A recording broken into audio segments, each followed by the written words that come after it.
ముందుగా మనం రామచంద్ర గౌడ్ గారి దగ్గరికి వెళ్దాం. కాంగ్రెస్ నాయకులు రామచంద్ర గారు నమస్తే అండి. నమస్కారం అండి. రామచంద్ర గారు, వాస్తవంగా ఎప్పుడు ఇచ్చే ఏ ప్రభుత్వాలు ఇచ్చినా రేషన్ కార్డులు ఇస్తాయి, కానీ మీరు ఇచ్చే రేషన్ కార్డు ప్రత్యేకత ఏంది?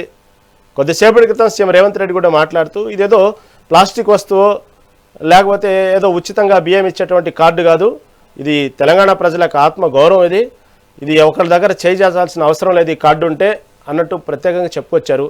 ఈయన అంత స్పెషల్ అయింది ఈ కార్డుకి, నాకు అర్థం కాల. సరే, తర్వాత దాని మీద మోడీ ఫోటో ఉందా లేదా అని దాని గురించి తర్వాతకి వెళ్దాం డిబేట్లోకి.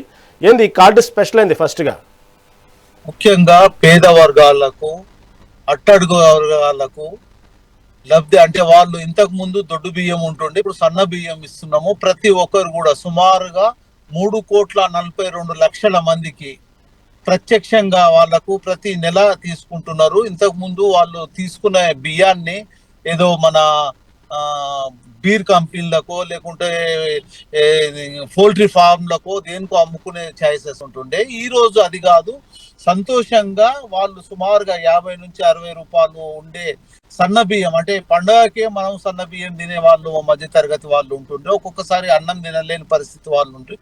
అట్టడుగు వర్గాల వారికి పూర్తిగా కాంగ్రెస్ ప్రభుత్వము, ప్రజాప్రభుత్వము వాళ్ళకి ఉచితంగా ఇస్తుంది. దాని గురించి రాద్ధాంతం చేయాల్సిన అవసరం లేదు.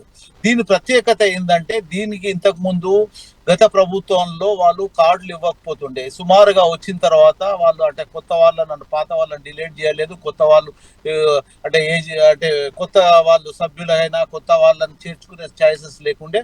అట్లా సుమారుగా 16 నుంచి 18 లక్షల కొత్త కార్డులు ఇవ్వడం జరిగింది. మళ్ళీ సుమారుగా 92 లక్షల మందిని నూతనంగా చేర్చుకోవడం జరిగింది సభ్యులుగా, అంటే కార్డులు పెంచడం జరిగింది. దాంతో పాటు 92 లక్షలు, ఇంతకు ముందు 2 కోట్ల చిల్లర 2,30,00,000 మందికి మాత్రమే ఉంటుండే. ఈ రోజు సుమారుగా 3,42,00,000, అంటే తెలంగాణ రాష్ట్రంలో 85% మందికి ఈ సన్న బియ్యం వస్తున్నది. ప్రతి ఒక్కరు కూడా సొంతగా సంతోషంగా తీసుకుంటారు. దీని ప్రత్యేకత ఏంటంటే, అట్టడుగు వర్గాల వరకు నిరుపేదలకు ఖచ్చితంగా అన్నము అంటే మనము ఆహారం అనేది వాళ్ళ భద్రత, వాళ్ళకు సంబంధించిన ముఖ్యంగా మనకు మనిషికి కావాల్సిన జీవనోపాధికి కావాల్సింది కూడు, గుడ్డ, తర్వాత ఉండడానికి ఇల్లు. అంటే కూడు అంటే ముఖ్యంగా ఫస్ట్ వచ్చేది తినడానికి, తింటేనే అన్ని రకాలుగా ఉంటారు. అంటే ఆహారం ఉంటేనే ప్రతి రకంగా అందరు కూడా సంతోషంగా ఉంటారు. అది కూడా మంచి ఆహారం ఉంటేనే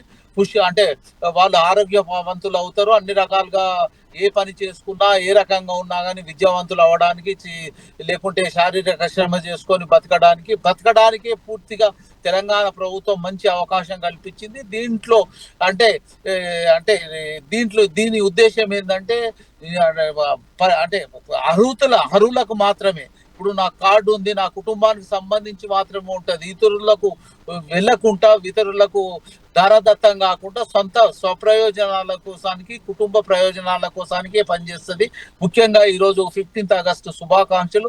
అదే రకంగా మెగా టీవీ 9 వాళ్ళకు, మిత్రులకు శ్రీహరి యాదవ్ గారికి, అదే రకంగా ఉన్న మిత్రులకు శేషగిరి రావు గారికి, అదే రకంగా ఉన్న ప్రతి ఒక్కరికి కూడా ధన్యవాదాలు తెలుపుకుంటూ, నమస్కారాలు తెలుపుకుంటూ, ముఖ్యంగా ఇది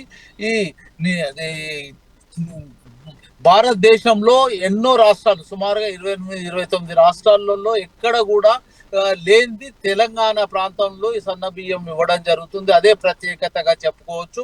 అది కూడా రామచంద్ర గారు, వాస్తవంగా మీరు చెప్పినట్టు సరే, గత ప్రభుత్వాలు ఏమిచ్చినాయి, మీరు సన్న బియ్యం ఇస్తున్నారు, దానివల్ల పేద ప్రజలు సుఖ సంతోషాలతో ఉంటున్నారు. సరే, ఓకే, దానికి సంబంధించిన విషయంలో కొంతవరకు ఓకే పాజిటివ్గా మాట్లాడుకుంటే, వాస్తవంగా ఈ రేషన్ కార్డు అంశంలో, ఈ పథకాలకు సంబంధించిన అంశంలో బియ్యం ఇచ్చే దాంట్లో ఎక్కువగా సింహభాగం వచ్చేటప్పటికి కేంద్ర ప్రభుత్వం ఉంది.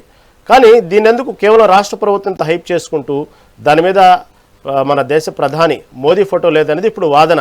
బీజేపీ వాళ్ళు దీని గురించి బాగా చూశారుగా, ఈరోజు నిన్న ఎక్కడ పడితే అక్కడ నిరసన తెలియజేస్తున్నారు. కొన్ని చోట్ల అయితే స్మార్ట్ రేషన్ కార్డులు పంపిణీ కూడా అడ్డు తగిలారు. ఏంటి అసలు వాస్తవంగా మీ ఇబ్బంది ఏంది? ఎందుకు మోడీ ఫోటోను ముద్రించకుండా కేవలం మీ ప్రభుత్వం సంబంధించినటువంటి రేవంత్ రెడ్డి కానివ్వండి, ఉత్తమ్ కుమార్ రెడ్డి కానివ్వండి, వీళ్ళ ఫోటోలు ఎందుకు ముద్రించుకున్నారు? దానివల్ల ఇంత గొడవ జరుగుతున్న దాని మీద మీ అసలు ఆన్సర్ ఏంది? ఇది ఒక ఆహార భద్రతకు సంబంధించేది కాదు.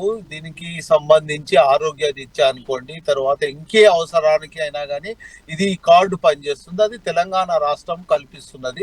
ఇది హాస్పిటల్ బిల్ అనుకోండి, లేకుంటే ఇంకేదన్నా సంక్షేమ ఫలాలకు అనుకోండి, ప్రతి దానికి కూడా ఈ వైట్ కార్డ్ అనేది వాళ్ళు అంటే అన్నిటికీ గురించి పనిచేస్తుంది. ఈ రోజు వీళ్ళు ఏదో రాజకీయం కోసానికి బీజేపీ వాళ్ళు ఏ రాజకీయంగా అంశం దొరకకుండా వాళ్ళు మాట్లాడుతున్నారు.